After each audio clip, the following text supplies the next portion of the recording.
Olá, seja muito bem-vindo. Você está no Alesp Conecta. Hoje o nosso tema é educação holística. Já ouviu falar? Pois é entender o ser humano, ou vamos mais especificamente dizer, o estudante, o aluno, de uma forma mais generalizada. Mas quem vai explicar para a gente como é que é esta educação holística é a Andressa Luciano. Ela é educadora, ela tem também uma escola de inglês aqui em São Paulo e resolveu aplicar essa metodologia que a gente vai entender agora. Tudo bem com você, Andressa? Tudo bem, Gêmeos, e você? Obrigada pelo convite. A gente é que agradece. Educação é sempre um tema recorrente aqui na Assembleia Legislativa, então eu convidei você para entender um pouquinho o que que é essa educação holística que você aplica aí na sua escola. A ideia da educação holística é ampliar o conceito de educação, né? Porque a gente está habituado a ver na escola tradicional. Então, as disciplinas, né? Toda essa separação, a ideia de que a educação é feita na cabeça, né? Só com a mente. A educação holística Uhum. amplia isso para outras dimensões. Então, ela leva em consideração o corpo, o espírito, as relações e o mundo. Então, como é que esse estudante está inserido na sociedade, como é que ele se relaciona com os colegas, como é que ele aprende, como é que ele faz esse processo de autoconhecimento. Então, essa amplitude, né, essa gama de questões que envolvem a educação é o que a gente chama de educação holística. Muito bacana. Agora, eu queria que você desse um pouco de exemplos práticos, porque o seu curso, a sua escola é de inglês, né? Então eu imagino assim, que se você bota uma disciplina na cabeça, no seu dia a dia, tudo começa a envolver. Você pode falar, vou falar tudo em inglês que está na minha volta, né? Você vai para a academia, você pode pensar coisas em inglês, mas quando são muitas disciplinas, acho que o desafio é maior, né? A gente pode falar mais para frente. Mas dentro desse universo do inglês, como é que você usa o corpo, a mente, qual é o outro? O mundo e o espírito, todos esses E lados nossos. na verdade, a escola é uma escola de educação regular e bilíngue. Né? Ah, Então, tá. aonde que isso faz diferença? Porque justamente a gente vai trabalhar em todos os âmbitos da escola, né? Esses 5 eixos da educação holística que eu comentei, e vai trabalhar nas duas línguas de referência. Então, tanto a língua Ah, portuguesa como a língua inglesa entram nessa dinâmica. Então, vou dar alguns exemplos, né? A gente trabalha, por exemplo, o carro-chefe do trabalho com as crianças são os projetos. E esses projetos são transdisciplinares, né? Então a ideia é que a gente envolva todas as disciplinas, tudo que a criança tem que aprender em determinada faixa etária, dentro dessa temática de projeto. E aí a gente tem sempre 2 professores que acompanham essa turma, né? Um referência de língua portuguesa e um referência de língua inglesa. Então, essa língua inglesa vai entrando muito naturalmente na temática do projeto. Então, a gente vai buscar, por exemplo, textos de referência, vídeos, né, materiais mais acadêmicos ou mais da mídia, que estão disponíveis com relação àquele tema, nas duas línguas. Então, as crianças não vão ter as mesmas coisas nos 2 idiomas, mas elas vão conseguir transitar pelos 2 idiomas dentro de uma temática comum. Então acaba que um idioma auxilia o outro, né, em conceitos-chave, e aí as crianças vão se aproximando tanto dos conceitos como da língua de uma maneira bem natural, bem orgânica. mas aprofunda um pouquinho mais para mim, por favor. Dá um exemplo de um projeto que vocês vivenciaram aí e que eles puderam vivenciar as duas línguas e, ao mesmo tempo, não sei se é o caso que você está explicando, sei lá, um tema de biologia ou de história, enfim. Então vou te dar um exemplo, a turma de quinto ano, né, agora nesse primeiro semestre, estava muito interessada nos processos do corpo humano. Hum. Então, né, desde, sei lá, como é que funciona a digestão, até como é que funciona o nascimento, como é que é a parte respiratória, então, essa amplitude do funcionamento mesmo do corpo.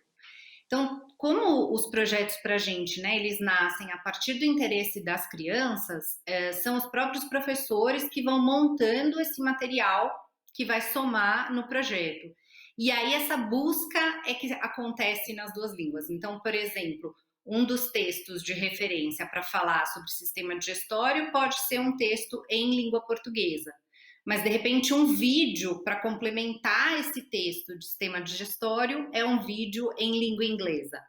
Então, a gente entende a língua inglesa muito nesse lugar de acesso a mais conteúdos, né? Acesso a mais vídeos, a mais textos, a mais material acadêmico, inclusive, né? Acesso a mais pessoas. Então, por exemplo, a gente convida pessoas de fora, né? Especialistas nas temáticas que as crianças estão interessadas, para poder conversar com elas. E de repente, se é uma pessoa de fora do país, né, enfim, uma pessoa que alguém, um educador ou uma família tem contato, que pode auxiliar as crianças nesse projeto, isso vai acontecer em inglês. Então, também é bom que traz para as crianças esse senso de necessidade, quer dizer, por que, né, que eles têm que aprender a língua, por que, que a língua está inserida no cotidiano deles. Então, num projeto, por exemplo, acho que há uns 2 anos atrás, ainda pré-pandemia, né? Eles tinham um projeto, uma temática bem ampla sobre o universo, enfim, as teorias todas, né? De como começou e tudo mais. E numa certa altura a gente descobriu que a NASA tinha um programa, lá você se inscrevia, né, como projeto de educação, e eles tentavam alocar uma pessoa, né, um engenheiro, para conversar com as crianças. Então foi muito interessante, assim, muito rico, né? As crianças prepararam algumas perguntas prévias, mandaram para lá, e aí a gente teve a oportunidade de conversar, e na época foi até muito interessante, com uma engenheira. Então as crianças ficaram até surpresas, né? Porque a gente vê normalmente essa figura do engenheiro espacial, né? É normalmente um homem. Então, muitos benefícios, né? E essa conversa, claro, estava essa engenheira e uma pessoa que era do programa de educação deles, mediando a conversa, né? E, claro, nenhuma delas falava português, então a professora do lado de cá mediando também, e as crianças podendo fazer as perguntas, né, que tinham preparado ali em inglês e poder acessar essas respostas também.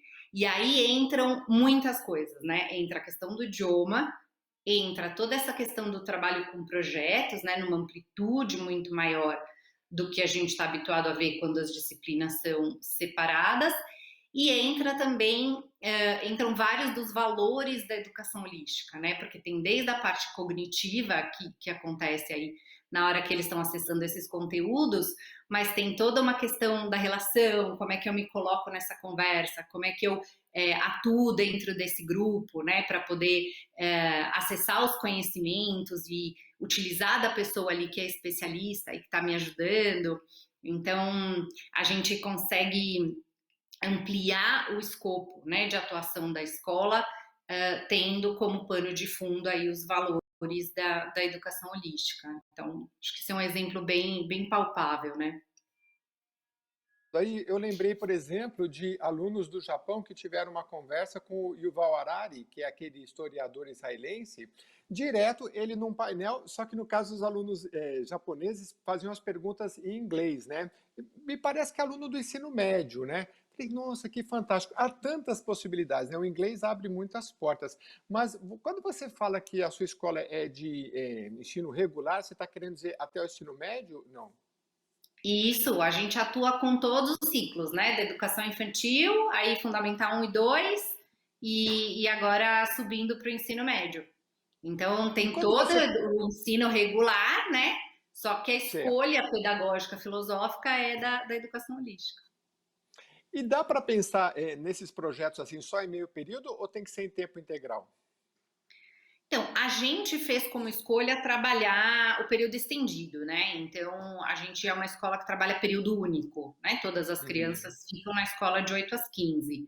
É, e a gente fez essa escolha por dois motivos principais, né? A gente queria manter várias coisas que são reconhecidamente escolares, né? Quer dizer, então, trazer todos os conhecimentos canônicos, essa parte toda dos conteúdos, seguir as orientações BNCC e tudo mais, e ampliar para os outros eixos da educação holística. E um segundo fator, né, que fez a gente usar essa ideia do horário estendido foi que para a gente, como um dos valores, né, por trás da filosofia que a gente adota, tá essa ideia de tempos mais largos, né? Então, o tempo é sabidamente um dos pilares, né, da educação tradicional, que dificulta alguns processos, né? Então, se a gente lembrar da nossa educação aí, que, enfim, 90% de nós, né, fez escola tradicional, 50 minutos de matemática, 50 minutos de geografia, 50 minutos de história, né? Essa organização do tempo, que é comum da escola, ela dificulta um entendimento que é mais demandado nos dias de hoje, né? Dessa complexidade, desse olhar para os problemas de um jeito mais sistêmico. Então, um segundo fator que fez também a gente optar por esse tempo mais estendido é essa ideia de poder proporcionar para as crianças, né? Enquanto estão trabalhando nos seus projetos, nas suas perguntas e nas suas investigações ali, esse tempo mais largo, né, menos fragmentado. Então, se uma criança resolve investir numa pesquisa, numa investigação, ela tem de fato tempo para se aprofundar ali. Ela não precisa ficar pingando, né, de uma matéria para outra, de um tema para outro. Então, essa foi um pouco a nossa escolha.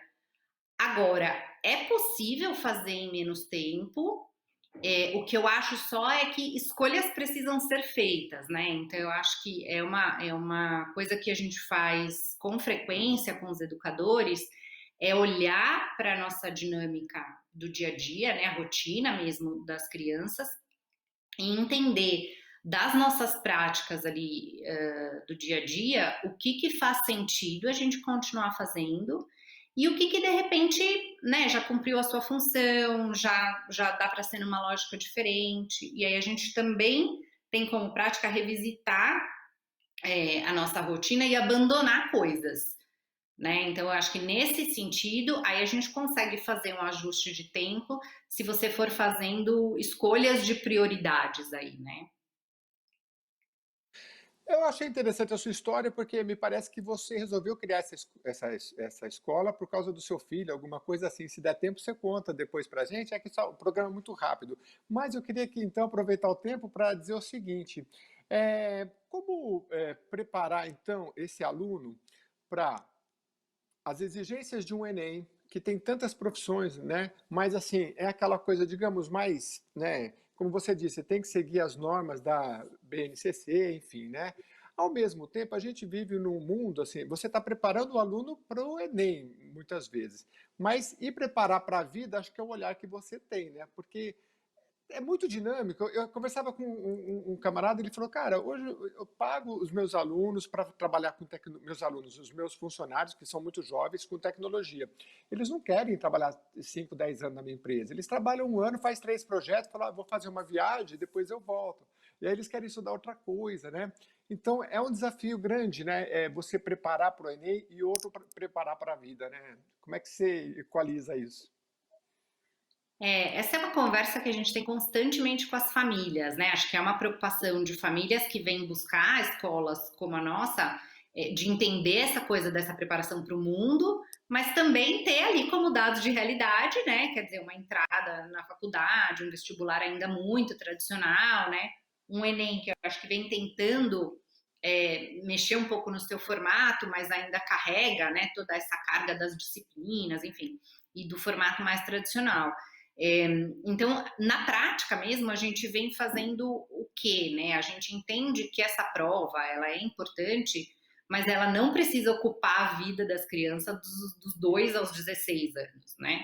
Então, a gente vem trabalhando essa ideia que você chamou, né, de preparação para a vida, quer dizer, quais são essas competências, né? Que tipo de ser humano a gente vai formar?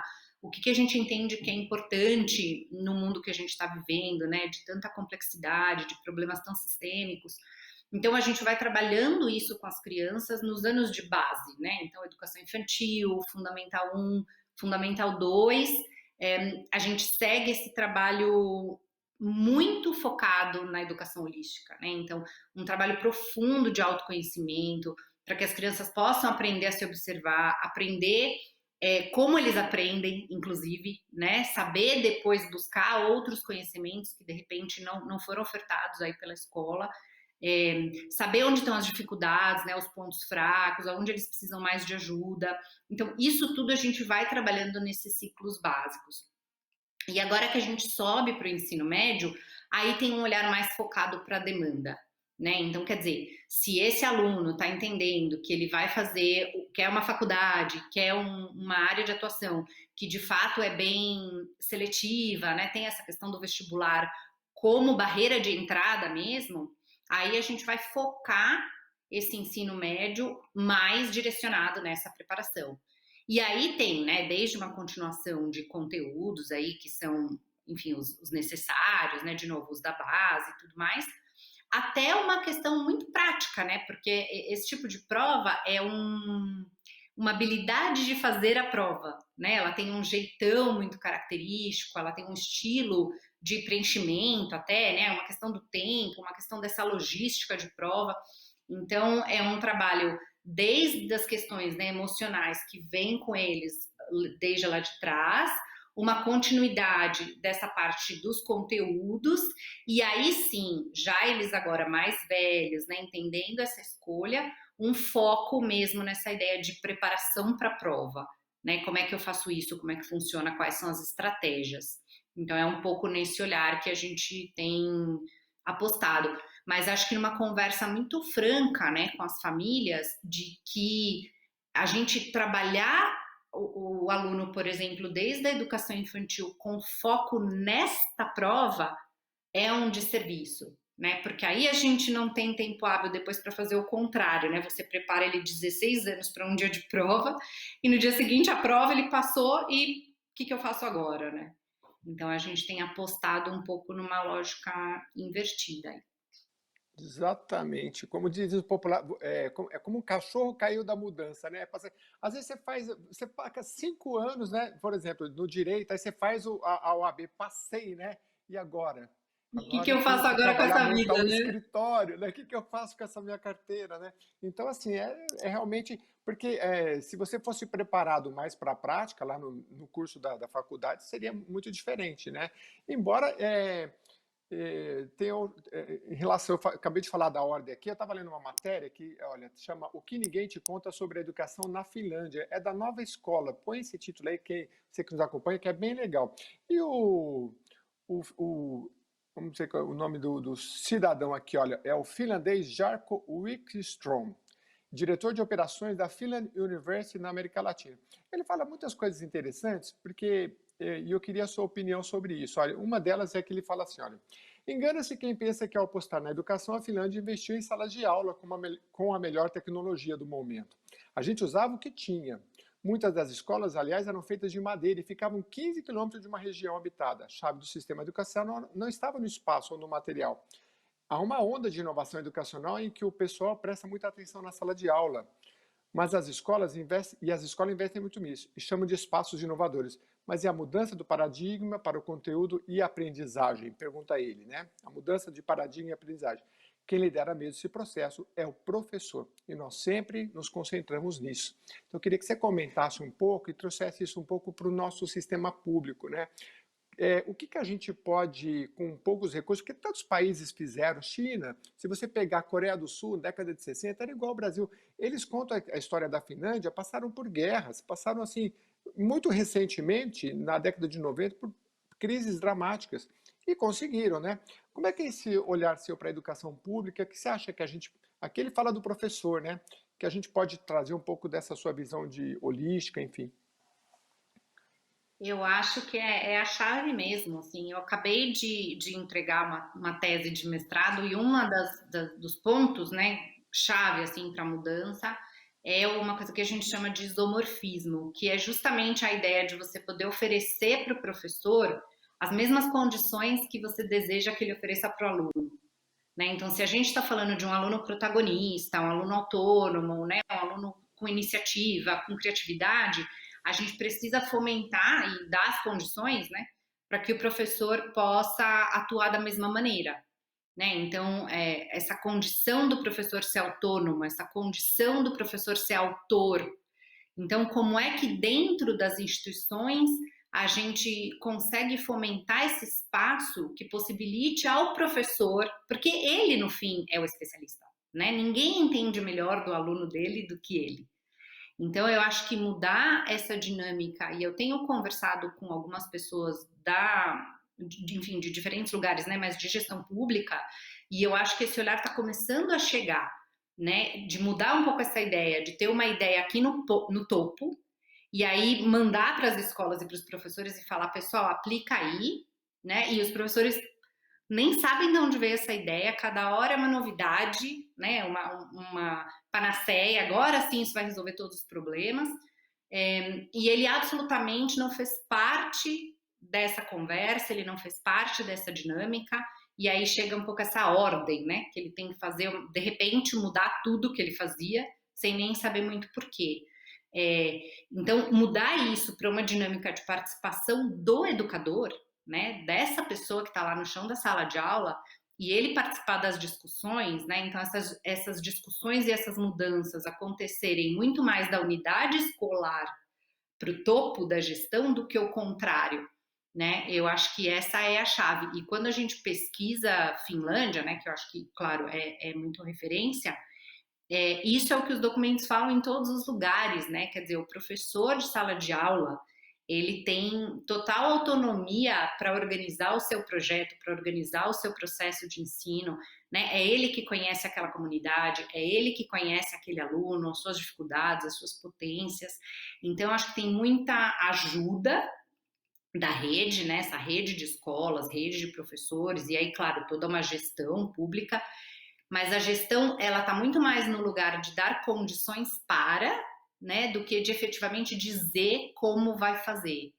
Então, acho que essa é uma aposta, assim, trazer o educador para o jogo, né, para ele poder dizer aonde que está a necessidade de mudança e por onde que ela pode começar, ainda que pequenininha, né, pelas frestas e beiradas ali do sistema, eu acho que ela é a chave, porque a gente vem observando, né, ao longo de décadas aí, ano após ano, né, agora é a última novidade, a última moda, e o educador fica ali, né, tá bom, eu nem vou dar muita atenção para isso que eles estão falando, porque daqui a pouco vem outra, né, e ele participar ativamente como protagonista, né, que a gente fala tanto do protagonismo do aluno, mas eu acho que o educador ser protagonista dessa proposta de mudança na educação é essencial, assim, me parece o caminho mais validado, né? Pois é, eu tenho a impressão que você conhece bem, então, desse assunto aqui que eu trouxe, porque a sua fala veio muito ao encontro do que este educador da Finlândia disse. Até porque seria um contrassenso se você coloca o aluno e você fala que ele precisa ele trabalhar e despertar para que aquele conhecimento ele entenda mais profundamente. Por que que com o professor tem que ser diferente? O que ele diz na matéria é o seguinte: a gente, na Finlândia, exige de todo professor que tenha um mestrado, porque daí ele tem mais ferramentas para fazer pesquisa. E quando ele pesquisa, ele entende se o que ele está dando na sala de aula está correto ou não. Enfim, então achei muito interessante essa sua colocação, porque, é claro, guardadas as dimensões do Brasil, né?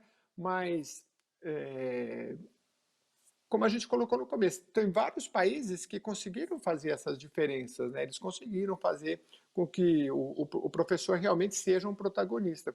Então, acho que é um ponto muito interessante. Bom, a gente está caminhando para o final, eu queria que você, então, pudesse fazer as suas considerações finais. Eu tenho 18 perguntas que não vai dar tempo, mas já fica o convite aqui para um outro bate-papo aí, com vários especialistas que a gente conhece, aí num programa mais longo, se você topar. Claro, claro, super. É um assunto que se deixa, né? A gente vai ficando e 2 horas e 3 horas e não termina. Eu acho que é um lugar ao mesmo tempo de muitos problemas, né? No país, a gente sabe, um milhão de coisas para resolver, mas eu também aposto muito nesse próximo pequeno passo, sabe? Porque eu acho que se a gente olha às vezes o todo, né, o problemão, assim, a gente tende a paralisar, né? O problema é tão grande, ele é tão complexo que eu não consigo atuar sobre o problema, né? E eu acho que na escola a gente tem um pouco essa brincadeira que, tá bom, mas qual é o próximo pequeno passo, né? Qual é essa próxima pequena coisa que dá para você fazer na direção de uma educação que você acredita, né, de alguma coisa que você entende que faça mais sentido. E isso nos diversos níveis, né, desde uma gestão pública, de repente, até o professor na sala de aula, né, quer dizer, segunda-feira com o Joãozinho ali, como é que eu consigo atuar de uma maneira melhor e mais significativa. Eu acho que essa pode ser uma grande sacada, e aí devagar, a hora que a gente vê, a gente já conquistou um montão, né. A gente ainda tem 2 minutinhos e queria só a sua opinião sobre um tema sobre tecnologia, porque, nessa mesma matéria, esse educador ele diz o seguinte: "Olha, a gente, ganhou muito, na hora que a gente fez, em vez ele falou: "Em vez da gente traduzir, a gente só colocou legendas em muitos vídeos e colocou isso em nível nacional, né, isso já tem um tempo, na Finlândia. E a gente ganhou muita com isso. Você acha que hoje, com essa experiência que a pandemia trouxe, eu vi, por exemplo, na cidade de Barretos, eles fizeram pegou todo mundo de surpresa, mas eles fizeram uma parceria lá com a TV pública e colocaram as aulas na TV, nessa TV pública, e alunos da zona rural podiam assistir, né? Você acha que a tecnologia vai ajudar a gente de que forma aí com esse aprendizado na pandemia? Eu digo assim, em termos de educação pública, você acha que pode vir novidade pela frente? Eu acho que sim, e eu acho que depende um pouco do que a gente fizer com isso, né. Então, quer dizer, não há dúvidas que essa é a possibilidade até da gente estar aqui, né, falando à distância, quer dizer, Uhum. isso é uma realidade. O próprio exemplo que eu dei lá da NASA, né, quer dizer, as crianças conseguem conversar com gente de qualquer parte do mundo em, né, minutos ali, você acessa e você, Sim. proporciona essa conversa.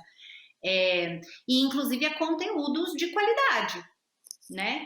Que Uhum. são, enfim, feitos aí para uma finalidade que podem dar acesso a um milhão de alunos. O que eu acho que Uhum. muda é o que a gente vai fazer com isso, né? Então, se eu pegar esse conteúdo, ainda que de muita qualidade, e eu pedir para o aluno, sei lá, repetir, ou copiar, ou me responder, né, qual é a cor, em que minuto ele fala isso, quer dizer, aí a gente volta para uma prática que não dá significado nenhum para aquele conteúdo, por melhor que ele seja, né? Então volta para aquela coisa muito transmissiva, muito passiva. Se a gente Uhum. tiver a competência de pegar esse mesmo vídeo, né, esse mesmo material, que tem qualidade e que agora está muito mais disponível, acessível, e colocar essas crianças para discutir uma pergunta aberta, né?